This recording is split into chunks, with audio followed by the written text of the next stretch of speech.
से होना चाहिए। जैसे बलियो इधर के लिए एक पुल बहुत बड़ा मसला है, जो 15 साल पहले हम देखे गए थे वही बलियो आज तक है, नहीं पुल बना है।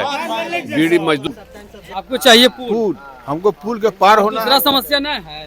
हम लोग तो इतने परेशान हैं नदी लेके कि कुछ कहने की बात नहीं है। और हमारे गांव में कोई चीज़ का दिक्कत नहीं है। पुल का कारण है और नदी की वजह से जी परेशान। जी जी। अच्छा, इतना दिन से आप लोग जो जिस विधायक को बनाया, जिस मंत्री को बनाया, वो क्या किया? ऐसा एक भ्रष्ट आदमी है जो आज तक बलियों में एक सिलापट भी उसका कहीं नहीं लगा है। कौन है वो भ्रष्ट आदमी? वो भ्रष्ट है माननीय में थी विधायक जी, जो भी आए बलियों को ठगते गया, वादा करते गया, लेकिन आज तक कुछ धरातल पे तो नहीं उतरा अभी तक। इस बार क्या लग रहा है, क्या होगा? अबर तो पुल बन जाएगा, निश्चय है उसका। अबर जो है ना, उसका जो पूरा निचोड़ आ गया है एकदम बलियों का पुल। अब कहीं बचा नहीं है वो लोग। इरफान मलिक पे भरोसा है कि पुल बनेगा? इरफान मलिक हो या जयप्रकाश जी हो या दामोदर जी हो, जो कर दे। तो दामोदर जी तो आपका 20 साल आपको ठगे हैं, फिर ठग रहा है, वो ठगा है, जय रविंदर यादव ठगा है, सब ठगा है। जो ठग के जाता है वो हमारा गांव दोबारा आता नहीं है। अच्छा, ऐसा है? वोट मांगने तक नहीं आता। बहुत इंटरेस्टिंग बात है। देखिए, वोट मांगने तक नहीं आता। फिर से बोलिएगा, क्या बोले? जी, जो जाता हमारे गांव का ठग के, जो वादा करके जाता है। डॉक्टर रविंदर भी हमारे गांव को वादा करके गया था कि मैं पुल पे चढ़ के आऊंगा, लेकिन बेचारा वो वोट मांगने तक नहीं। अस्सलाम वालेकुम। वालेकुम सलाम रहमतुल्लाहि व बरकातहू। हमारे मोहतरम बुजुर्गों, दोस्तों, साथियों, मैं विधानसभा का चुनाव इस बार लड़ रहा हूं। इसी को लेकर हम आप लोगों के सामने आए हैं। आप लोगों के पास आने में हमें लेट हुआ है, लेकिन आप ये समझ सकते हैं कहीं तो पीछे पहुंचेंगे हम। अगर यहाँ पहले आते तो और कहीं पीछे पहुंचते, लेकिन हमें ये कोशिश हमारी रही कि हम हर जगह पहुंचे। इस बार जो चुनाव हो रहा है, आप लोग को मैं एक बात के लिए इत्मीनान कर देना चाहता हूं कि मैं चुनाव यहाँ लड़ने आया हूं जीतने के लिए, और एक बड़े समीकरण के साथ हम चुनाव लड़ रहे हैं। अब वो समीकरण है हमारा जय भीम और जय भीम। इसका मतलब आप समझिए कि मुस्लिम और दलित, SC ST पिछड़ा सा हम लोग एक हैं। इसे सभी पार्टी, 3 गठबंधन यहाँ चुनाव लड़ रहा है, NDA, UPA और हम लोग का जो गठबंधन है GTA।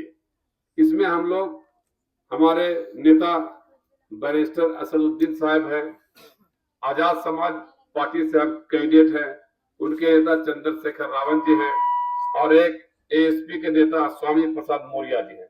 हमारा भी 3 लोगों का गठबंधन है। अब आप ये समझिए कि 3 लोगों में वोट कितना हमारा है, तो 55 से 58,000 वोट आप खुद है, मुस्लिम का वोट है। और जिस पार्टी का हमने सिंबल और टिकट लिया है, उनका वोट भी वही 55 से 60,000 है, तो 1,20,000 तो हम हो गए। स्वामी प्रसाद मौर्य जी का वोट 21,000 है, तो 1,40,000 हम वोट 3 गठबंधन में तीनों मिलके हो गए।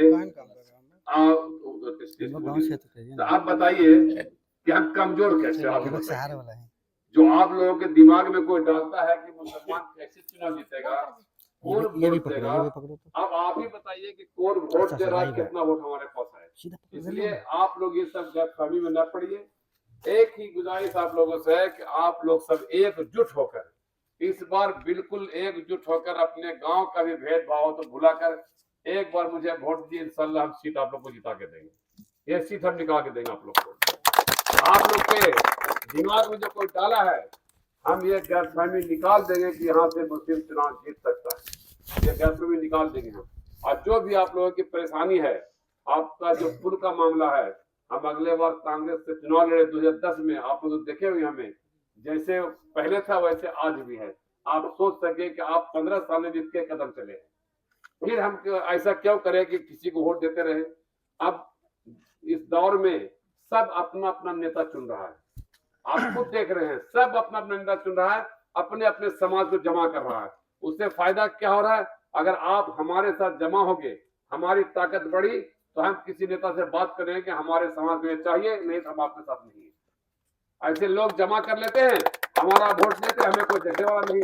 इसका सिर्फ एक ही वजह है, 1.5%, 2.5% वाले लोग उप मुख्यमंत्री का पद लेकर अपना सामने आ रहे हैं, लेकिन हम लोग कुछ नहीं, इसलिए कि हम एकजुट नहीं। वो तो मुकेश सहनी जी को हम लोग मुबारकबाद देते हैं कि उन्होंने अपने समाज को जमा करके अपनी ताकत को दिखा के उप मुख्यमंत्री का घोषणा करवा लिया। लेकिन हम 18% एक अच्छे मंत्री के लिए निकलाए नहीं हम लोग, इसलिए हम लोग वो सब गलतफहमी से दूर हो जाएं। और ये मोबाइल का दौर है, सभी लोग, सब नौजवान देख रहे हैं कि देश और दुनिया में क्या हो रहा है। पहले नेता लोग आकर बताते थे कि देश में ये हो रहा है, प्रदेश में ये हो रहा है, आपको समझाया जाता था।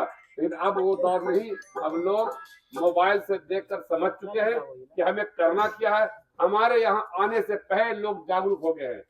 हम नहीं भी आते तो मुझे पूरी उम्मीद है कि वोट यहाँ का हमें ही जाता, नहीं भी आते तो हमें वोट जाता। हम समझ रहे इस बात को कि हम इसलिए बोल रहे हैं कि हमसे आगे हमारा वोट नहीं चल रहा है। अब उसको ये समझ आ गया कि हमें करना क्या है, जैसे और लोग कैसे करता है।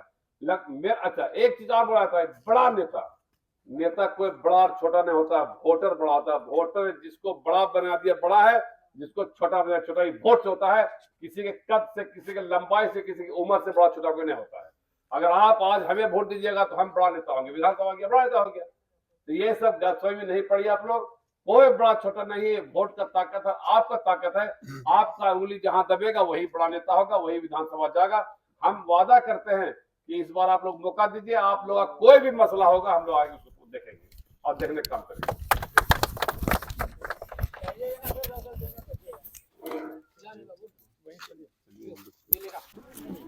यहाँ पुल नहीं है।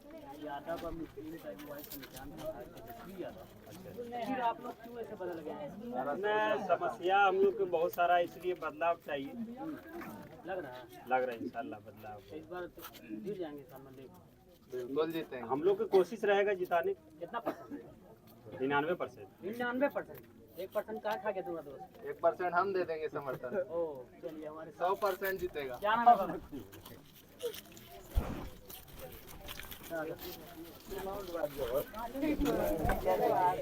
आपका बलियों का पुल बनेगा या ना बनेगा? उम्मीद तो है बनने का, अच्छा, हर बार बनने का चांस है हम लोगों का। हाँ, बनेगा और अब बार बनेगा। क्या दादाजी? हमारे बटन कहाँ दबेगा? हमारे नेता कैसा हो? हमारे नेता कैसा हो?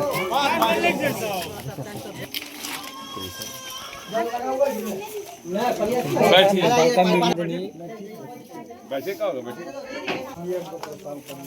नेताजी